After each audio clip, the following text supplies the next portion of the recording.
ETF index mutual funds నేర్చుకుని stock మార్కెట్లో రాణించాలనుకుంటున్నారా? వెంటనే ఈ నెంబర్కి కాల్ చేయండి.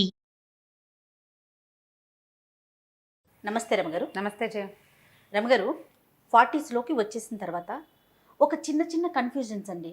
ఎలా అంటే కొంతమంది ఏమో చాలా అంటే అప్పటి వరకు ఉన్నవన్నీ వదిలేస్తారు. మనం ఏదో పెద్ద తరహా వచ్చేసింది, 40లోకి వచ్చేసాం కదా అనే ఒక ఫీల్లో ఒక మంచి చీర కట్టుకోవటం కానీ, అంటే కలర్ఫుల్గా కనిపించకపోవటం, డల్నెస్లోకి వచ్చేస్తారు కొంతమంది. మరి కొంతమంది ఏమో సాధారణంగానే ఉంటారు. ఇంకా ఇప్పుడే మనం యంగ్ అనే ఒక ఫీల్లో కొత్త కొత్త మార్పులు, వింత వింత పోకళ్ళకి పోతూ ఉంటారు. వీళ్ళు వాళ్ళని చూసినా, వాళ్ళు వీళ్ళని చూసినా ఒక్కసారి జల్లుమంటుంది. ఇద్దరికి అలానే ఉంటుంది, సేమ్ ఫీల్. అసలు ఎలా ఉండాలి 40స్లోకి వచ్చాక? ఇవి ఒక జర్క్ వస్తుంది జయ. ఈ 40s వీళ్ళకి ఆడపిల్లలు ఉన్నారనుకో, ఆడపిల్లలు ఉంటే పిల్లలు పెరిగిపోతారు. అవునవును. ఆడపిల్లలు 13, 14 వచ్చేసరికి తెల్లంత సైజులోకి వచ్చేస్తారు ఇంచుమించుగా. అమ్మ డ్రెస్సులన్నీ వేసేసుకుంటారు, అమ్మ నగలు పెట్టేసుకుంటారు, అమ్మ చీరలు కట్టేసుకుంటారు. దాంతో తల్లులకి ఏమనిపిస్తుంది అంటే తమకి కొంచెం ఓల్డ్ అయ్యామని అనిపిస్తూ ఉంటుంది. దాని తోడు చుట్టుపక్కల ఉంటారు, లేకపోతే భర్తలు కూడా ఇంకా పిల్లని ఎంత అయింది నీకెందుకు వేషం అలాంటి. వీళ్ళకు కూడా కొంచెం ఆడపిల్లలకి కాస్త ఏమైనా బంగారం కొనాలని, దానికే చీరలు కొనాలని, చీరలు ఇప్పటి నుంచి కొని పెట్టాలని, ఇద్దరు ముగ్గురు తోడుకోవడంలో ఆడపడుచులు కజిన్స్ దగ్గరగా ఉన్నారనుకో, మనకెందుకు పిల్లకి ఇలాంటి ధోరణిలోకి వచ్చి ఒక 42, 43, 44 వచ్చేసరికల్లా వీళ్ళు పెద్ద పెద్ద ఇయర్ రింగ్స్ మానేస్తారు. తర్వాత ఏమో కొంచెం పల్చటి చీరలు మానేస్తారు, కాస్త ఫిగర్ హగ్గింగ్గా దగ్గరగా ఉండే డ్రెస్సులు మానేస్తారు, చెప్పుల దగ్గర నుంచి మార్చేసుకుంటారు జయ. చెప్పుల దగ్గర నుంచి ఓల్డ్ స్టైల్లోకి వచ్చేస్తారు. బాగానే ఉంటుంది. ఇలా నడుస్తుంటే కొంతకాలం నడుస్తుంది. సడన్గా వీళ్ళకు ఒకరోజు వాళ్ళ క్లాస్మేట్ కనిపిస్తుంది.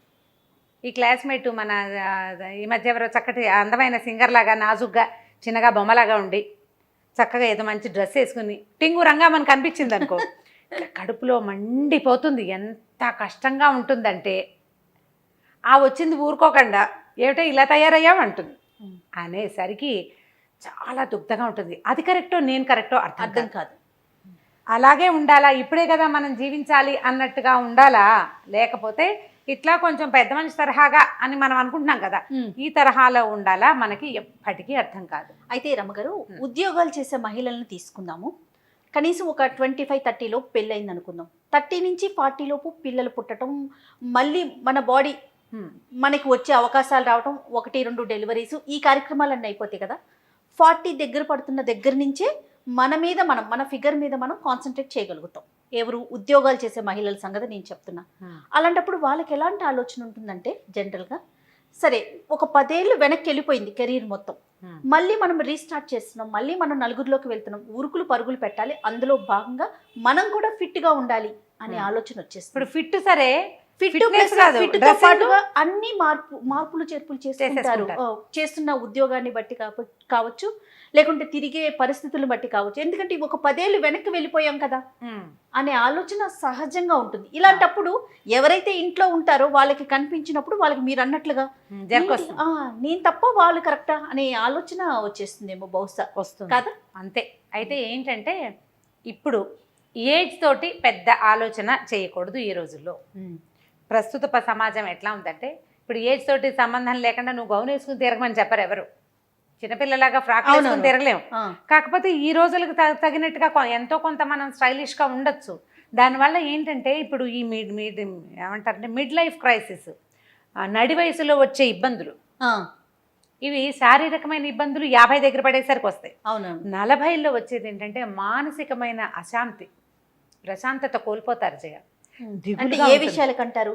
ఓల్డ్ ఏజ్ వచ్చేస్తుంది అనిపిస్తుంది కదా, వయసు పెరిగిపోతుంది, పీరియడ్స్కి సంబంధించిన ఇబ్బందులు వస్తాయి, దానికి తోడు ఈ షాక్ ఒకటి తగులుతూ ఉంటుంది. ఇది ఒక డ్రామా ఎప్పటికప్పుడు. వాళ్ళు ఎంగగా కనపడుతున్నారు, నేను ఎందుకు కనపట్టలేదు, రకరకాల భయాలు వచ్చేస్తాయి. జీవితం మీద, అస్తిత్వం మీదే రకరకాల భయాలు వచ్చేస్తాయి. ఈ భయాల్ని జయించండి. లాస్ట్ టైం చాలా రోజుల క్రితం మనం ఒక వీడియో చేసాం, నువ్వు లేవు, నేను ఒకదాన్ని చేశాను. కొత్తది ట్రై చేయండి, మార్పును తెచ్చుకోండి జీవితంలోకి, ఏదైనా చెయ్యాలనుంటే చేసేయండి అని. నేను జీన్స్ ప్యాంట్ వేసుకోనాను, ఒక ఆవిడ ఎవరో అడిగారు. వేసుకోండి, దాని మీదకి సరిపడా ఒక పెద్ద చొక్కా వేసుకోండి, మరి మీ అమ్మాయి వేసుకుని షర్ట్ కాకుండా అని చెప్పేది. ఏదో ఒకటి చెప్పాలి. ఇప్పుడు ఏంటంటే మనం ఇలా షాక్కి గురయ్యేలాంటి పరిస్థితులు ఉన్నాయి ఇప్పటికీ కూడా. ఇప్పుడు ఎవరు అట్లా లేరు అని వస్తాయి మనకు కొన్ని కామెంట్లు, ఇప్పటికీ ఉన్నారు. అందుకని ఇప్పుడు 30s మనము మన పిల్లలతో సమానంగా వేసుకున్న బట్టల్ని 40s వేసుకోలేకపోతాం. ఫర్ అంత ఎగ్జాంపుల్ చేయొద్దు. నేను చెప్తా వినండి. ఆ. నేనున్నాను, నా చుడిదార్ మా అమ్మాయి వేసేసుకుంటది. ఇప్పుడా ఫర్ ఎగ్జాంపుల్ చెప్తాను, Okay. గుడ్డది కాబట్టి సరిపోదు అనుకోండి. అదే 40s మేమిద్దరు షేర్ చేసుకోలేకపోతాం. నాకు ఒకలాంటి భావన వచ్చేస్తుంది, పిల్ల వేసుకునేది నేను వేసుకున్నా, లేదా నేను వేసుకునేది అది వేసుకుంటాను, చూసే వాళ్ళు ఏమనుకుంటారో అనే ఒక ఆలోచన రాదంటారా మరి? వస్తుంది. ఇప్పుడు పిల్ల వేసుకునేదంటే వీటికి కొంత కన్జర్వేటివ్ థింగ్స్ కొన్ని ఉంటాయి కదా జయ. పిల్లలు వేసుకునేదంటే జీన్స్ టీ షర్టు, భుజాల మీద ఎక్కడో ఇక్కడ ఓపెన్ ఉన్నవి, అవి పిల్లలు 20 ఏళ్ళ 18 ఏళ్ళ పిల్ల వేసుకుంటుంది. అది 39 42 ఏళ్ళ ఆవిడ వేసుకోలేకపోతుంది. అవును, అంత కాకపోతే కొంచెం దానికి దగ్గరగా ఉండేలాంటిది ఇంకొకటి ఏదో ట్రై చేయొచ్చు కదా. ఎస్ కరెక్ట్, మనకు అనుగుణంగా మనం వేసుకోవచ్చు. ఇప్పుడు ఏంటంటే 45 రాగానే మీరు ఓల్డ్ అయిపోయినట్టు కాదు. 55 వస్తే కొంచెం పెద్దవాళ్ళు అన్నట్టు, ఓల్డ్ కాదు. 55 కూడా ఓల్డ్ కాదు జయ. ఓకే, ఇప్పుడు సినిమాటిక్గా మనం పేజ్ 3లో కనపడే వాళ్ళలాగా చేయలేకపోతాం. కానీ మీకు మీ మనసుకి తగినట్టుగా, వయసు అని చెప్పట్లేదు, మీ మనసుకి తగినట్టుగా మీకు భావాలు కనుక కొంచెం మామూలు భావాలు ఉంటే దానికి తగ్గట్టు ట్రై చేయండి. మీకు జర్క్ తగిలి ఎవరైనా షాక్ ఇచ్చి మీకు వాళ్ళలాగా మీరు చేస్తే ఓవర్ యాక్షన్ చేసినట్టు ఉంటుంది. అవునవును, అలా కాకుండా మీరు 30s నుంచి 40sకి ప్రయాణం చేసేటప్పుడు ప్రయాణాన్ని ఏజ్ దానంతట అది పోతుంది. మీరు ఈ డ్రెస్లో నుంచి ఒక ముతక చీరలోకి జంప్ అయిపోవద్దు, ఒకేసారి జంప్ అవ్వకండి. స్లోగా తీసుకురండి చేంజ్. పెద్ద పెద్ద ఇయర్ రింగ్స్ పెట్టుకోవటము, మెడలో ఏదైనా ట్రెండీగా 1-2 వస్తువులు వేసుకోవటము, గాజులు వేసుకోవటము, వేసుకోకపోవటము, చెప్పులు, అన్నీ కూడా. ఇప్పుడు నేను ఒక పెద్ద చీర బార్డర్ ఉన్న చీర కట్టుకుని పెద్ద బొట్టు పెట్టుకుని చెవులకి ఏవో దుద్దులు పెట్టుకుని వెళ్తే నాకు చూపించే చెప్పులు ఒక రకంగా ఉంటాయి. నేను కొంచెం సన్నటి చీర బాగా నైస్గా ఉన్న చీర కట్టుకుని వెళ్ళాను అనుకో, అవునవును, చెప్పులు వేరేవి చూపిస్తాడు. మీరు చెప్పుల షాప్ దగ్గర నుంచి చూడండి, ప్రతి చోట అలాగే ఉంటుంది. మనల్ని బట్టే కదా వాళ్ళు, మనని బట్టే కదా. ఒకవేళ ఇలాంటి జర్క్ కనుక మీరు తగిలితే ఒకేసారి వాళ్ళ దాకా వెళ్ళిపోకుండా మీ నుంచి మీరు కొంచెం వెనక్కి రండి. ప్రధానమైంది, చాలా ముఖ్యమైనది మనసు. నాగేశ్వరరావు గారు ఎప్పుడు చెప్తుంటారు, బహుశా వినే ఉంటారు మీరు, ప్రతి ప్రసంగంలో ఆయన ఇదే మాట చెప్తారు. 70s కూడా ఇదే మాట రమ్మగారు, వయసు వచ్చింది నా శరీరానికి, మనసుకు కాదు. అంతే, పదే పదే ఈ మాట నాకు ఎంత గుర్తో. మనసు అది కదా ప్రధానం. ఇప్పుడు జర్క్ తినేది శరీరం కాదు, మనసే. ఎవరినైనా చూడంగానే జర్క్ మనం ఒకేసారి బెంగొచ్చేస్తుంది మన మీద మనకి. అవును, ఇదేంట్రా దేవుడా వీళ్ళు ఇంత బాగున్నారు, నేనేమిటి ఇలా ముసలం అయిపోయానండి. సడన్గా మీరు మేకప్ మార్చేస్తే వెగటుగా ఉంటుంది. అందుకని జర్క్ తీసుకోవద్దు, జర్కుల్లోకి వెళ్ళకండి. హుందా అయిన ప్రవర్తనతోటి ఉండండి. ఈ ఏజ్కి నేను ఇలాగే బిహేవ్ చేయాలి అనే ధోరణికి అందులోంచి బయటకు వచ్చేయండి. ఈరోజు అట్లా లేదు, అందుకని ఇప్పటి వేషాలు కూడా వేయకూడదు. ఆ మాట ముందే చెప్పాను, హుందాగా అని చెప్పాను, ఆ పదం చెప్పాను కదా. ఇప్పుడు దీంట్లో హుందా ఎంత హుందాగా అనేది దట్స్ అప్ టు యూ.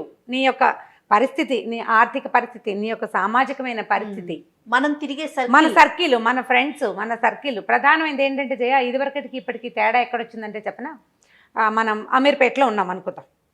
ఇదివరకటి అమీర్పేట ఒక రకం, అమీర్పేట నుంచి కొంచెం ముందుకెళ్తే ఈ ఎస్ఆర్ నగర్ మనం ముందుకెళ్ళామనుకో, సన్న కుకట్పల్లి అవి పాతగా మన చిన్నప్పటి ఊళ్ళలా కనపడేవి ఇది వరకు. ఇప్పుడు తర్వాత కాలంలో ఇంకో కుకట్పల్లి పెరిగిన తర్వాత కొంచెం చందానగర్, మియాపూర్ పాతగా ఉండేవి. ఇప్పుడు చందానగర్, మియాపూర్ కూడా పాతగా లేదు. ఎక్కడికక్కడ ప్రపంచం పెరిగిపోతూనే ఉంది.